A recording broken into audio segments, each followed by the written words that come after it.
이 귀한 찬양 감사합니다. 어, 정말 영광의 그 아침에 우리가 주님을 또 영접하고 저 천국 문으로 가는 그 모습을 좀 이 찬양을 통해서 상상을 할 수 있게 되었습니다. 이 찬양 가사처럼 우리 모든 성도들과 함께 천국에 가서 만나게 되길 간절히 소망합니다. 예, 우리가 이번 주에 묵상한 것처럼 또 앞으로 묵상할 것처럼 예수님의 희생으로 이루어 주신 그 승리, 그것만 우리가 바라보며 믿음으로 나아간다면 우리 옆에 있는 모든 성도들과 이런 아름다운 순간을 맞이할 수 있게 되리라 저는 확신합니다. 우리 주변에 옆에 있는 성도들과 꼭 손잡고 우리 함께 기쁨으로 신앙하면서 이런 천국문 앞에 도달했으면 좋겠습니다. 이번 주는 겟세마네 동산에서의 예수님의 고뇌와 고통의 시간을 함께 묵상했습니다. 예수님을 많이 좀 묵상하셨습니까? 깊이 예수님을 공감하셨습니까? 예, 한 주간 그런 시간 보냈겠지만 이 시간 다시 한번 살펴볼 때에 예수님이 날 위해 어떤 고통을 감내하셨는가 감사와 기쁨이 넘치는 그런 시간 되었으면 좋겠습니다. 우리 본문의 성경절 4절을 함께 좀 보도록 하겠습니다. 제가 검정 글씨, 여러분들이 파란 글씨 읽어주시면 되겠습니다. 마태복음 26장 36절부터 39절입니다. 이에 예수께서 제자들과 함께 겟세마네라고 하는 곳에 이르러 제자들에게 이르시되 내가 저기 가서 기도할 동안에 너희는 여기 앉아 있으라 하시고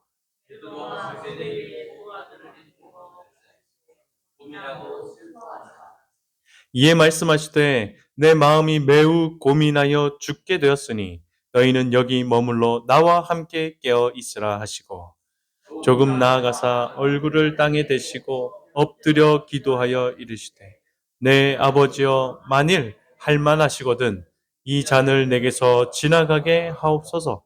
그러나 나의 원대로 마옵시고 아버지의 원대로 하옵소서 하시고 아멘. 여러분, 누군가를 안다는 것과 누군가를 이해한다는 것이 좀 같은 말인 것 같습니까? 좀 다를 거라 생각이 됩니까? 뭐 같을 수 있고 다를 수도 있죠. 하지만 누군가 나 알아. 와? 나 저 사람 충분히 이해돼. 와는 분명히 다른 차이점이 존재하리라 생각이 됩니다. 예를 들어 아무리 피아노 전공생이지만 그래서 악보를 열심히 연주한다고 하지만 작곡가에 대해 알지 못한다면 그만큼 연주를 하기가 부족하겠죠. 또한 설령 작곡가에 대해 알기 위해 그 작곡가의 전기를 읽거나 여러 가지 서적을 살펴본다 할지라도 그것이 작곡가를 다 안다고 하기에는 또 뭐예요? 부족하죠. 왜 그래요? 그 작곡가가 예를 들어 베토벤일 경우 적어도 베토벤이 겪었을 법한 여러 가지 고통들을 나도 경험해 봐야 비로소 그의 연주에서 부족한 부분들을 채울 수 있게 되는 것이기 때문입니다. 이번 주 우리들은 겟세마네 동산에서 외로이 고통하신 예수님을 함께 묵상했습니다. 여전히 우리들은 성경 말씀을 통하여 예수님을 묵상하면서 그분의 고통을 안다라고 착각하고 있을지도 모르겠습니다. 저도 주님의 이 마음과 고통이 어떠한가 제대로 공감하지 못해서 말씀 준비하는 것이 얼마나 어려웠는지 모르겠습니다. 여러분, 예수님은 십자가에 달려 돌아가시기 전 이 겟세마네 동산에서 과연 어느 정도의 마음을 가지고 고통을 하셨을까요? 십자가로의 걸음은 또 얼마나 무거웠을까요?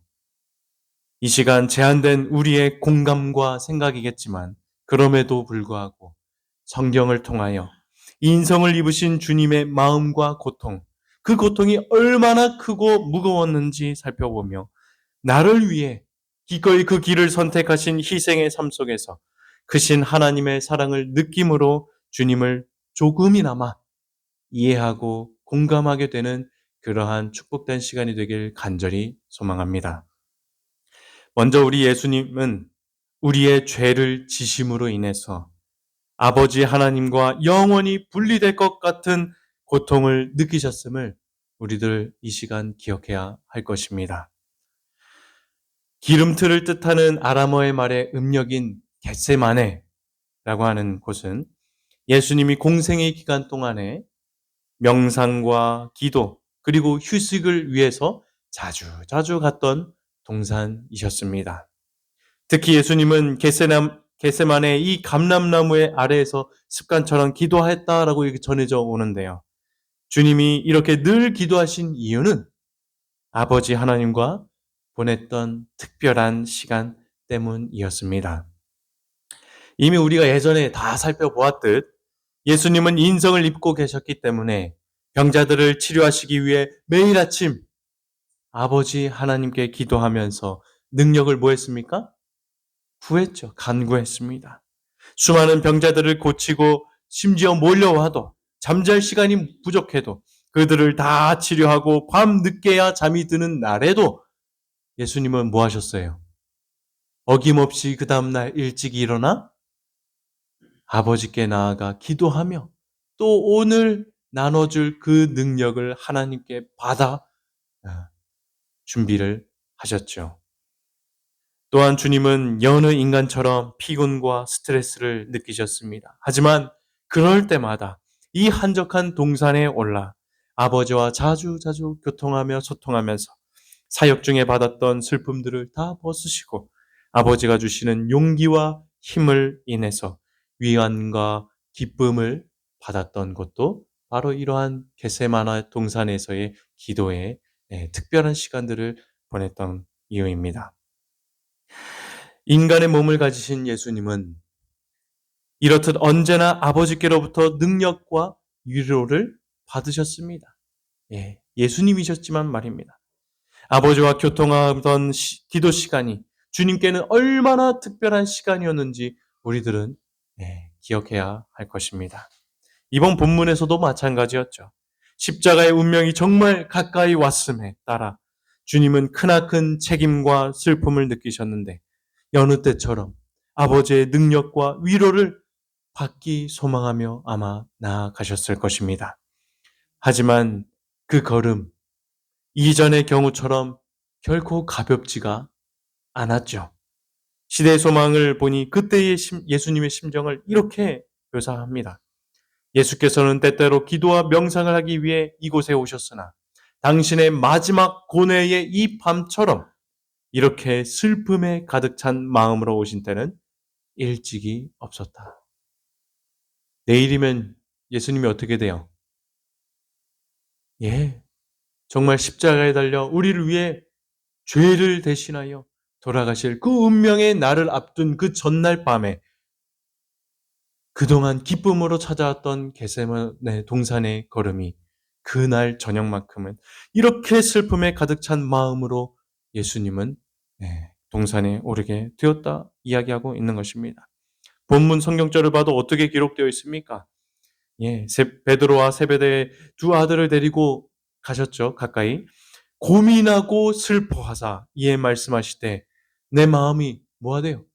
매우 고민하여 죽을 지경이다 라고 그 세 제자에게 이야기한 것입니다. 여러분, 예수님이 이때 느끼셨던 마음이 매우 고민하여 죽을 정도라는 심정이 과연 어떤 심정입니까? 과연 어떤 슬픔이 주님으로 죽을 형편에까지 두게 한 것인가? 주님의 마음을 이해할 수 있게 되길 참 이 시간 간구해 봅니다. 깊이 생각하며 묵상하면서 정리를 해봤습니다. 아마 주님은 이래서 마음이 죽게 될 지경이 아니었을까? 먼저는 육체적 죽음에 대한 두려움과 슬픔이 있었을 겁니다. 왜요? 주님도 뭘 입었기 때문이에요? 우리와 같은 인성을 입은 인간이셨기 때문입니다. 신약시대에 이 영지주의자들의 주장과는 다르게 예수님께서는 분명히 우리와 같은 육체를 지니고 오신 인간이셨습니다. 여러분, 오늘 이 시간 우리들이 복음을 위해 살다가 내일 순교당할 것임을 안다는 가정을 생각해 보겠습니다. 그 결과가 심지어 죽음이라 생각해 보세요. 게다가 주변 사람들은 이 사실을 아무도 모릅니다. 나만 압니다. 그렇다면 지금 걷는 우리의 걸음걸음이, 나와 만나는 순간순간이, 보내는 시간시간이 어떻게 느껴지겠습니까? 호흡하는 순간들이 어떠하겠습니까? 그 모든 시간과 순간들이 점점 두렵고 무섭지 않겠습니까? 하지만 이것이 주님의 두려움과 슬픔의 전부는 또한 아니었을 것입니다. 인성을 가지신 예수님이 충분히 그런 감정을 가질 수 있으셨지만 그것이 전부가 아니라는 거예요. 주님의 이 슬픔을 우리가 좀 더 묵상하게 되면 더 깊은 두려움과 슬픔의 이유를 우리가 발견할 수 있게 됩니다. 그것이 무엇이라고요? 아버지 하나님과 영원히 뭐 할 것만 같은? 분리될 것만 같은 현실에 봉착했다라는 것을 깨달았을 때 예수님은 정말이지 죽을 지경이셨던 것입니다. 예수님께서는 잠시 후 달릴 십자가에서 어떻게 외치셨었습니까? 엘리 엘리 라마 사박다니 하시나니 이는 곧 나의 하나님 나의 하나님 어찌하여 나를 버리셨나이까? 여러분, 예수님께서는 육체의 죽음을 넘어 부활을 내다보신 분이셨습니다. 하지만 그럼에도 불구하고 주님은 왜 이렇게 십자가상에서 외치셨던 것입니까? 역사 속에서 많은 순교자들이 자신들의 죽음을 영광의 길로 이해하고 그 죽음을 평온한 마음으로 받아들였던 기록들과 달리 예수님이 자신의 죽음에 대하여 죽을 정도로 이렇게 번민하시고 외쳤던 이유가 무엇이란 말입니까? 당신의 죽음이 단순히 순교적 차원이 아니라 인류의 죄를 대신하여야 하셨기 때문에 앞으로 아버지 하나님과로부터 무엇 되는 것을 보게 된 것입니까? 영원히 분리되는 것을 느끼셨던 것입니다. 아버지로부터 버림받고 영원히 단절될 것이라는 유혹이 주님께 있었던 것이죠. 이에 대해 시대의 소망에서도 분명히 묘사합니다. 죄가 그분에게 매우 무섭게 보일 만큼 그분이 지셔야 하는 죄악의 무게는 크며 그분은 이것이 당신을 아버지의 사랑에서 영원히 쫓아내지는 않을까 염려하도록 유혹받았다 이야기하고 있습니다. 범죄에 대한 하나님의 진노가 얼마나 무서운가를 깨달으신 주님은 그래서 마음이 심히 고민하여 죽게 될 지경에 다다랐다라고 하는 사실인 것입니다. 이런 심정을 가진 것은 너무도 당연했죠. 오경에는 이런 말씀들이 있어요. 사람이 만일 죽을 죄를 범함으로 내가 그를 죽여 나무 위에 달거든 그 시체를 나무 위에 밤새도록 두지 말고 그 날에 장사하여 내 하나님 여호와께서 내게 기업으로 주시는 땅을 더럽히지 말라. 나무에 달린 자는 누구에게 저주를 받았다고요? 하나님께 저주를 받았다. 그렇기 때문이다. 이야기하고 있습니다. 이 말씀은 십자가에 달리실 예수님께도 적용되는 말씀 아닙니까? 그래서 바울도 신명의 말씀을 인용하여 예수님을 이렇게 묘사했죠. 그리스도께서 우리를 위하여 뭐가 됐다고요? 저주를 받은 바가 되셨다. 이야기하십니다. 주님이 저주를 받으셨다는 말씀은 정확히 어떤 말씀입니까? 바울이 또 이렇게 이야기하죠. 하나님이 죄를 알지도 못하신 이를, 예수님을 우리를 대신하여 뭐로 삼으셨다는 거예요? 죄로 삼으셨다라고 하는 사실입니다. 여러분, 죄와 하나님이 공존할 수 있습니까?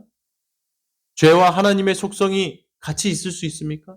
마치 물과 기름을 섞어도 물과 기름이 나눠지는 것처럼 죄는 하나님과 함께 할 수가 없는 것입니다.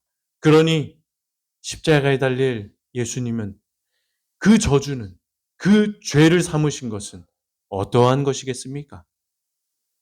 그 사랑한 아버지와 영원히 분리될 것 같은 그 유혹을 어찌 안 받았겠습니까? 예수님께서는 그냥 십자가에 달리신 것이 아니십니다.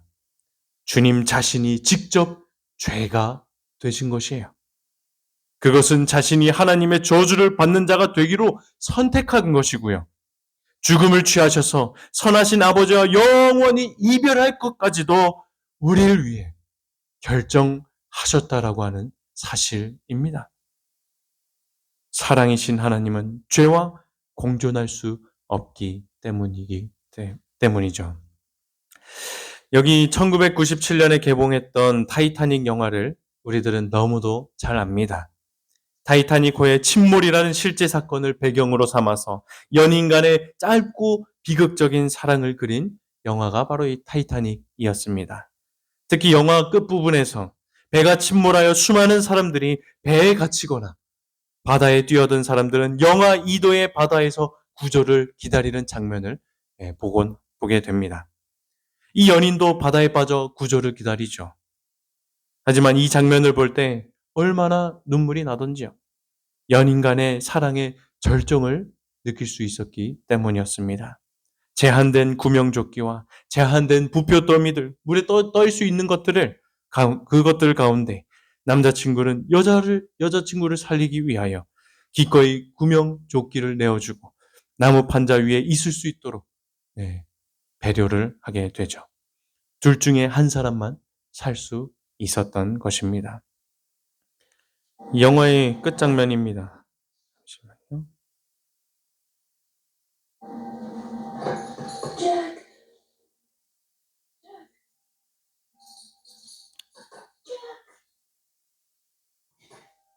얼마나 사랑했을까 다시 한번 생각해 봤으면 좋겠습니다.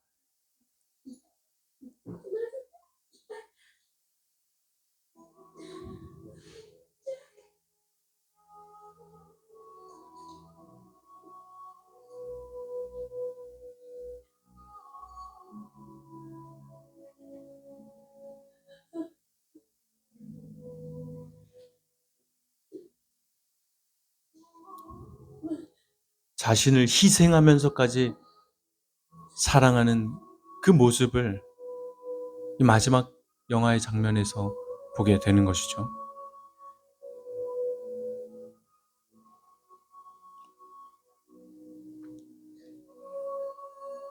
여인을 살리기로 선택하고 자신은 얼음바다 속에서 죽어가고 있는 이 남자에게 무엇이 고통이었을까요? 추위였을까요? 어쩌면 추위와 얼어가는 온몸의 그 고통보다도 살아가는 내 앞에 있는 이 여인과 영원히 이별하게 될 현실이 이 남자에게 크나큰 고통이고 어려움 아니었겠습니까?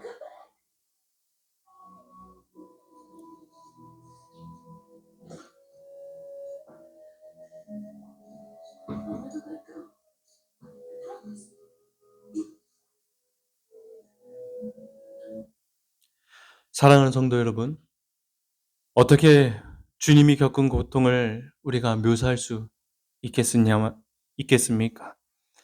예수님이 직면하신 상황이 이와 비슷하진 않았을까 생각해 보게 되었어요. 인류를 구원하려면 당신은 죄가 되셔야 했습니다. 죽어야만 했습니다. 그런데 그 결과는 영원한 죽음을 당하셔야 했으며 사랑하는 아버지와도 영영 이별을 해야 한다고 생각하셨을 것입니다. 당신과 하나이신 아버지와 영영 분리된다는 것이 주님께는 얼마나 크나큰 고통이셨을지 우리들은 기억해야 할 것입니다. 하지만 결국 예수님은 우리 인류는 구하고 저와 여러분은 구하고 자신은 영원한 죽음을 취하게 되는 죄가 되는 것이 예수님의 사명이자 그분의 선택이었음을 우리들 잊지 않았으면 좋겠습니다. 이것이 겟세마네에서 느꼈던 예수님의 크고 두려운 심정이었음을 우리 모두는 기억해야 할 것입니다. 그분은 죄로 말미암아 아버지에게서 분리되었다는 것을 느꼈다. 그 심연은 매우 넓고 매우 검고 매우 깊었으므로 그분의 심령은 그 앞에서 떨었다. 이 주님의 심정을 어찌 우리가 공감할 수 있겠습니까? 여러분, 여기 앉아있는 우리 모두는 이런 예수님의 사랑과 은혜로 있는 것임을 잊지 않았으면 좋겠습니다. 나를 구하기 위해, 나를 살리시기 위해 예수님은 기꺼이 죄가 되셔서 영원한 것을 포기하시며 아버지와도 영원한 이별을 각오하신 크나큰 희생을 감당하셨음을 기억하게 되시길 간절히 바랍니다. 그 선택의 기로에서 피눈물로 탄원하셨던 겟세마네에서의 예수님의 심적 고통을 잊지 않았으면 좋겠습니다.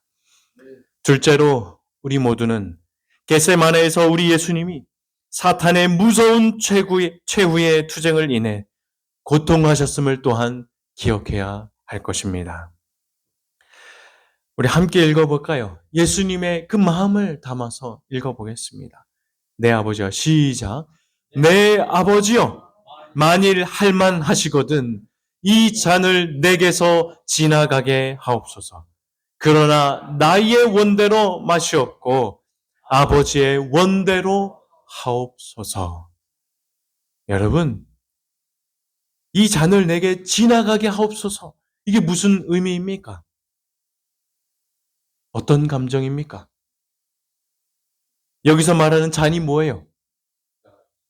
예, 이 잔은 분명 인간의 죄악에 대한 하나님의 진노로서 감당해야 할 죽음을 가리키는 것입니다.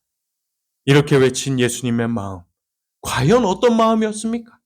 이 잔을 내게서 지나가게 하옵소서. 이를 이해하려면 예수님의 인격에 대해 우리들이 먼저 알고 이해해 볼 필요가 있습니다. 한마디로 예수님은 신이셨습니까? 인간이셨습니까? 둘 다이십니까? 주님이 겪었을 시험의 종류와 크기를 우리들이 먼저 생각해 보아야 한다는 것입니다. 그리스도의 성육신은 기독교의 핵심 교리이죠. 그리고 우리 신앙의 중심 교리입니다. 하지만 예수님의 독특한 인격, 즉 신이시면서 인간이신 신성과 인성을 동시에 가지고 계신 것에 대한 이해는 결코 쉽지 않습니다. 신약시대의 영지주의자들은 예수님의 참된 인성을 받아들이지 않았고요. 반대로 에비온파도 주님의 참된 신성을 반대해 왔습니다. 시대를 거듭하면서 이러한 예수님의 인격에 대하여서는 논쟁이 치열해 왔죠. 그렇게 긴 논쟁 끝에 5세기에 있었던 칼케돈 종교회의에서 이 부분에 대하여 어느 정도 일단락이 됩니다. 그때 공의회에서 그리스도의 인격에 대해 이렇게 신조를 정리합니다. 우리 주 예수 그리스도는 하나의 같은 하나님, 신격 안에서 완전하신 동일한 그분이시며 인격 안에서 완전하신 동일한 그분, 곧 참으로 하나님이며 참으로 인간이신 분이시다. 그는 범사에 우리와 같이 되신 분이지만 죄는 없으신 분, 혼란 없이 변함 없이 분리됨 없이 존재하는 두 개의 본성을 가지신 것으로 알려진 한 분, 동일한 그리스도 아들 주 독생하신 분이시다. 이 본성들의 차이는 연합을 위해 제거될 수 없고 각각의 고유한 성질이 보존되며 이 둘이 한 위격으로 결합된다. 그래서 우리 예수님을 인격이라고 안 하고 위격이라고 하죠. 요약하면 노란색 글씨라 생각이 들어요. 우리와 같지만 죄는 없으신 분이 예수님입니다. 이거 우리가 이해할 수 없어요. 우리와 같지만 다른 것이죠. 성경을 보겠습니다. 먼저 예수님은 우리와 같은 인간이셨음에 틀림이 없습니다. 우리와 같이 혈과 육을 소유하신 분이셨어요. 또 인간 어머니가 계셨습니다. 인간 발육의 일반적인 법칙에 따라 성장했어요. 키도 크고, 그죠? 지혜도 자라갔습니다. 육체적 결핍을 느끼셨습니다. 배고픔과 갈증과 피로와 곤함을 예수님은 느끼는 분이셨습니다. 예.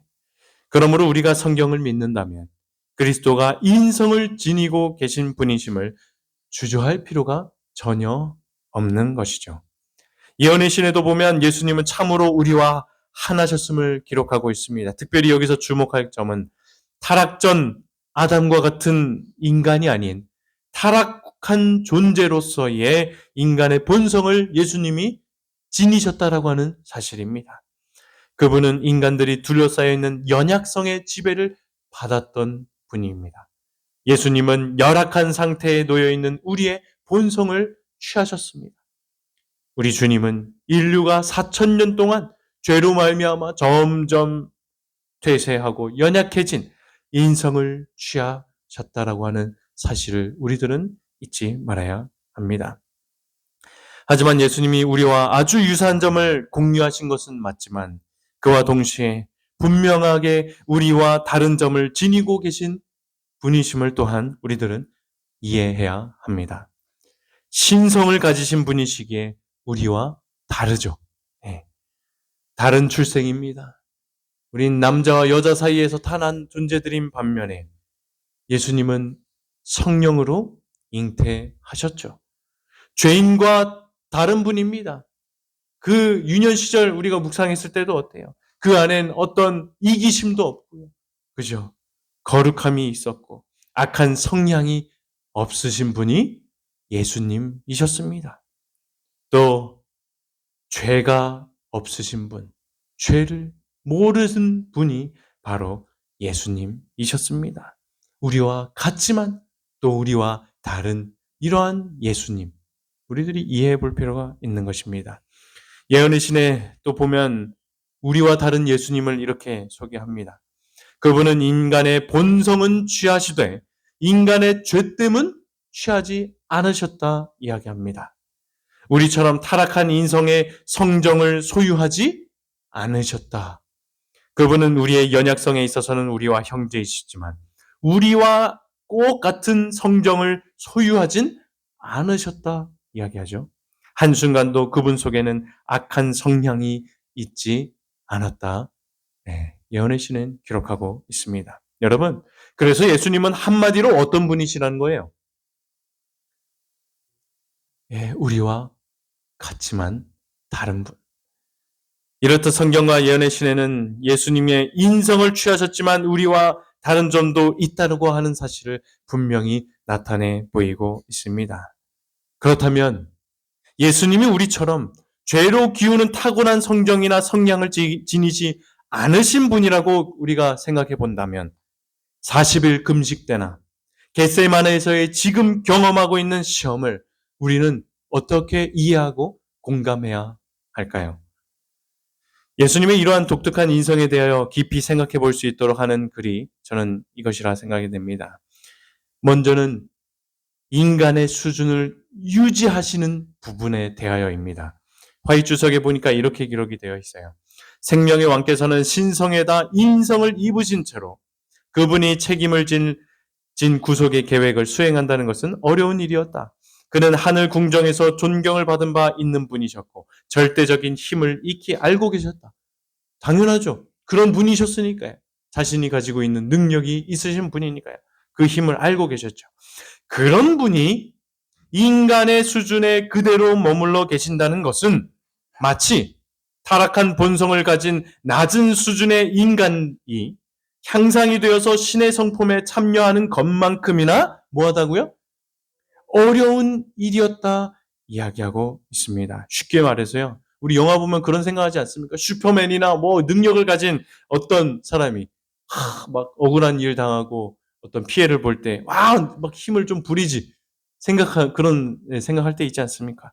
마찬가지로 어떤 시험에 있어서도 주님은 능력이 있으셨지만 결코 그 신성을 사용하지 않아야 하셨습니다.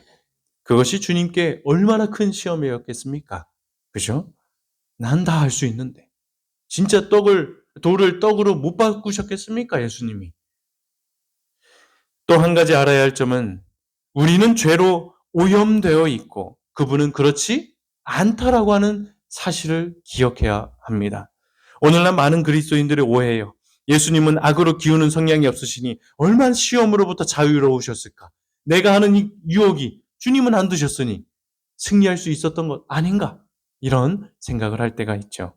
하지만 그런 오해와는 달리 사실 시험에 있어서 예수님께서는 결코 전혀 우리보다 유리한 위치에 계시지 않았다라고 하는 사실을 기억해야 하는 것입니다. 왜냐하면 그분은 죄로 오염되지 않았기 때문에 오히려 죄에 대하여 어떻게 느낄 수밖에 없었을까요? 더 민감하게 느낄 수밖에 없으셨습니다. 마치 우리들이 새 옷을 샀어요. 그것도 하얀 이쁜 옷을 샀다고 생각해 보십시다. 그런데 뭐 이렇게 면을 먹다가 라면을 먹다가 혹시 김치를 먹다가 딱 옷에 튀었어요. 어떻습니까? 바로 화장실 달려가죠. 씻으려고. 우리 남자분들 새 차를 사셨습니다. 야, 어때요? 그 새 차에 흠집 하나 딱 나면 어때요? 얼마나 그 마음이 억장이 무너집니까? 예, 마찬가지라는 것이에요. 예, 그래서 화이 선지자도 이렇게 얘기하셨죠. 그분은 죄에 오염이 없으셨지만 그분의 거룩한 본성의 민감함 때문에 죄와 접촉하는 것이 그분을 말할 수 없이 고통스럽게 하였다 이야기하고 있는 것입니다. 그러니 우리가 죄를 접하는 것과 차원이 다른 민감도로 예수님은 이 죄악 세상에서 살아가셨음을 우리들은 잊지 말아야 하는 것이죠. 오늘은 예수님의 인성에 대하여만 살펴보는 시간이 아니기 때문에 여기까지만 살펴보겠습니다. 여튼 이런 인성을 가지신 예수님이 보내셨던 겟세마네에서의 느낀 고통, 과연 어떠했겠는가 하는 것입니다. 주님은 아버지 하나님에게 저주받아 영원히 분리되는 것으로 유혹받았습니다. 그리하여 이제는 그 어느 때처럼 하나님의 능력을 의지하여 죄를 이기는 것은 불가능해 보였을 것입니다. 이제 그 죄를 이겨낸 이전까지는 하나님의 아버지의 능력을 받아 이겼는데 이제는 분리되었다고 생각하니 그 능력을 받을 수 없겠다 느꼈던 것입니다. 이제라도 예수님이 가지고 계셨던 신성을 사용하여서 사탄의 최후의 공격에 대항해야 하는가? 유혹받고 고통하지 않으셨겠습니까? 아버지와 분리되어 그 능력을 행사하지 못한다 생각할 때 유혹과 시험, 주님께는 얼마나 컸을지 우리들은 조금이나마 이해해 보아야 할 것입니다. 예수님의 마음을 상상하면서 이 오늘 본문의 말씀을 다시 보길 원합니다. 사탄은 그리스도에게 만일 그분이 죄된 이 세상을 위하여 보증인이 된다면 하나님과는 영원히 끊어지게 될 거라고 예수님께 말했다. 그분은 사탄의 왕국에 동화될 것이며 다시는 하나님과 하나가 될 수 없을 것이라고 이야기하였다. 그리고 이야기합니다. 이 희생으로 뭘 얻게 될 것이야? 사람들의 죄악과 배은망덕은 얼마나 절망적으로 보였겠습니까? 그 무한한 희생 대비 여전히 죄를 범하고 있는, 죄를 즐기고 있는 인간을 보이면서 예수님을 유혹했던 것입니다. 사탄은 가장 어려운 상황을 들추어서 예수님을 맹렬하게 그 겟세마네 동산에서 공격했던 것입니다. 또 보겠습니다. 투쟁은 무서웠습니다. 그 투쟁의 크기는 유대 민족과 그분을 고발하고 배반한 자들의 죄 가운데 놓인 모든 이 세상의 죄악을 합친 크기보다 저는 더 컸을 거라 생각이 듭니다. 사람들의 죄악이 그리스도를 무겁게 억눌렀으며 죄에 대한 하나님의 분노를 의식함으로 그분의 생명은 뭐 되고 있었다고요? 파쇄되고 있었다. 여러분 위에 사진 조그맣게 올렸지만 파쇄기가 뭐예요? 분쇄기가 뭐예요? 그냥 종이가 막 형체를 알아볼 수 없을 정도로 어떤 물체가 완전히 이그러뜨려질 정도로 분쇄하고 파쇄하는 게 파쇄기 아닙니까? 예수님의 생명은 무엇 되고 있었다고요? 이처럼 파쇄되고 있었다 하는 것입니다. 하나님의 돌이킬 수 없는 저주다. 택한 백성, 유대 백성들을 봐라. 예수를 팔 유다를 보아라. 뭘 위해 그렇게 죽어야 하는가 하는 사탄의 맹렬한 유혹이 겟세마네 동산에서 얼마나 고통스럽게 와닿았을지 기억해야 할 것입니다. 하지만 이런 순간에도 주님은 자신을 뭐하지 않았어요?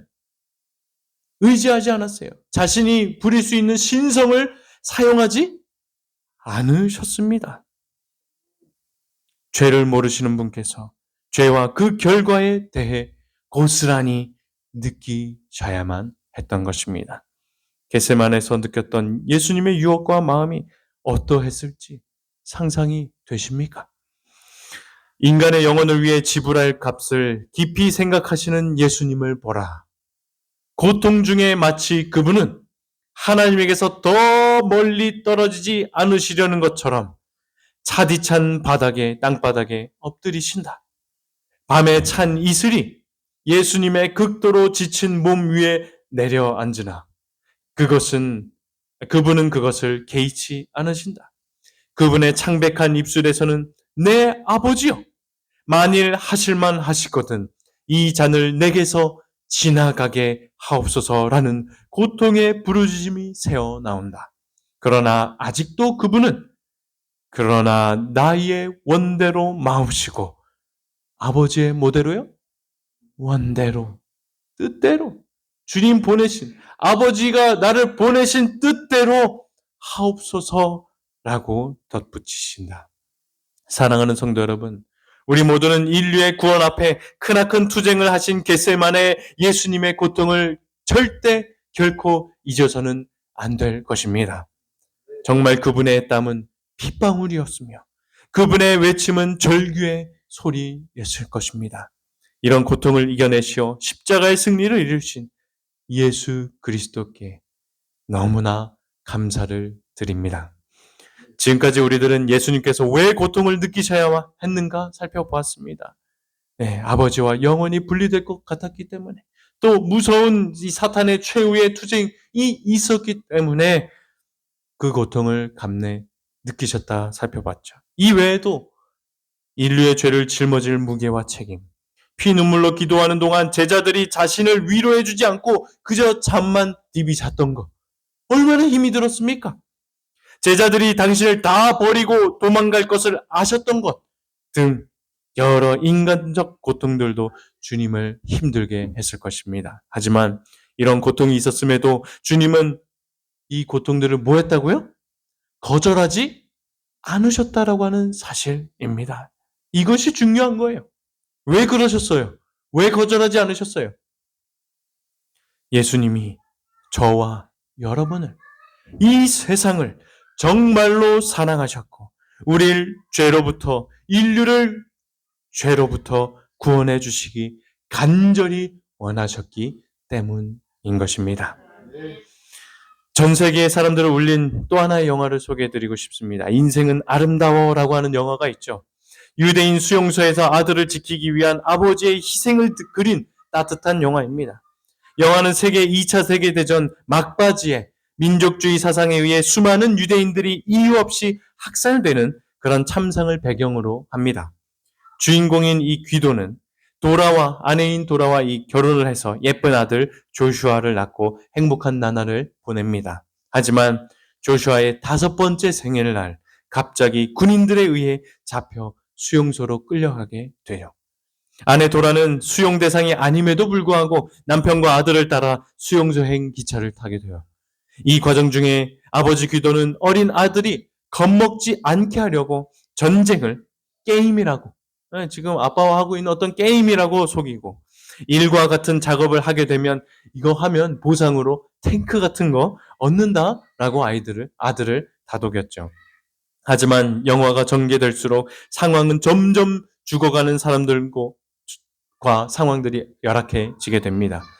그렇게 조마조마한 나날들이 지나고 전쟁이 끝났다는 소식을 들은 이 귀도는 아들 조슈아를 숨겨놓고 세상이 조용해지면 그때 나와라 라고 하는 약속을 합니다. 그러곤 아내를 찾기 위해 수용소의 이곳저곳을 막 돌아다니죠. 하지만 전쟁이 끝나 유대인 수용소의 흔적을 없애려고 돌아다녔던 그 군인들에게 오히려 잡혀 기도는 죽고 맙니다. 숨어있던 조슈아는 아빠가 당부한 대로 조용해지자 밖으로 나와 미국 군인을 통해 엄마와 돌아와 재회를 하게 됩니다. 그렇게 영화는 막을 내리죠. 저는 이 영화를 또 기억하면서 사탄의 온갖 유혹과 죄의 참상을 보여주는 가운데에서도 주님께서는 크신 희생을 감당하심으로 끝까지 우리로 은혜와 사랑으로 죄로부터 보호하여 주시고 결국 구원하시는 놀라운 구속의 역사를 떠올리게 되었습니다. 사랑하는 성도 여러분, 예수님께서 왜 죄가 되셔서 그 결과로 아버지와 영원히 떨어질 것만 같고 영영 죽으셔야만 하셨습니까? 바로 우리를 사랑하셨기 때문입니다. 아니요, 지금도 사랑하시기 때문입니다. 그 사랑이 주님으로 승리케 하시고 기꺼이 십자가로서의 걸음을 감당케 하신 것임을 잊지 말아야 할 것입니다. 그렇게 예수님은 그 고통의 겟세마네에서의 시간을 견디셨고 승리를 이루십니다. 그 장면을 보겠습니다. 그리스도의 고뇌는 그치지 않았으나 우울과 낙담은 그분을 떠났다. 폭풍은 결코 경감되지 않았지만 폭풍의 표적인 그분이 폭풍의 분노를 대면할 강한 힘을 얻으셨다. 사랑 때문에요. 그분은 침착하고 평온해지셨다. 비에 젖은 그분의 얼굴에는 하늘의 평화가 깃들었다. 그분은 모든 사람을 위하여, 나와 여러분을 위하여 죽음의 고통을 맛보심으로 어떤 인간도 견딜 수 없는 것을 견디셨다. 이렇게 주님은 저와 여러분을 사랑하심으로 끝까지 이런 일을 감내하셨음을 잊지 말아야 할 것입니다. 이제 말씀을 정리합니다. 성도 여러분, 예수님은 겟세마네에서 참으로 길고 고통스러운 투쟁을 하셨습니다. 그날 예수님은 하나님의 뜻에 철저히 순종하며 끝까지 사람을 사랑하는 모본을 보여주셨습니다. 그러니 우리는 겟세마네의 예수님을 자주 묵상할 필요가 있겠죠. 고민하여 죽을 지경에 다다랐던 예수님이 우리를 사랑하셨기 때문에 그 고통을 이겨냈음을 기억해야 할 것입니다. 이 장면을 묵상할 때마다 우리도 자신의 뜻을 하나님의 뜻에 온전히 굴복하는 순종이 일어나야 할 것입니다. 겟세마네의 예수님을 우리가 생각할 때 내 옆에 있는 영혼이, 사람이, 이웃이 아무리 원수 같을지라도 얼마나 주님께 소중하고 귀한 존재임을 인지 깨닫고 끝까지 나도 사랑할 수 있게 되어야 할 줄 믿습니다. 하나님의 은혜를 힘입어 예수님의 이러한 아름다운 열매가 우리 삶에 가득 맺어지게 되길 간절히 바라며 오늘 말씀을 마치겠습니다.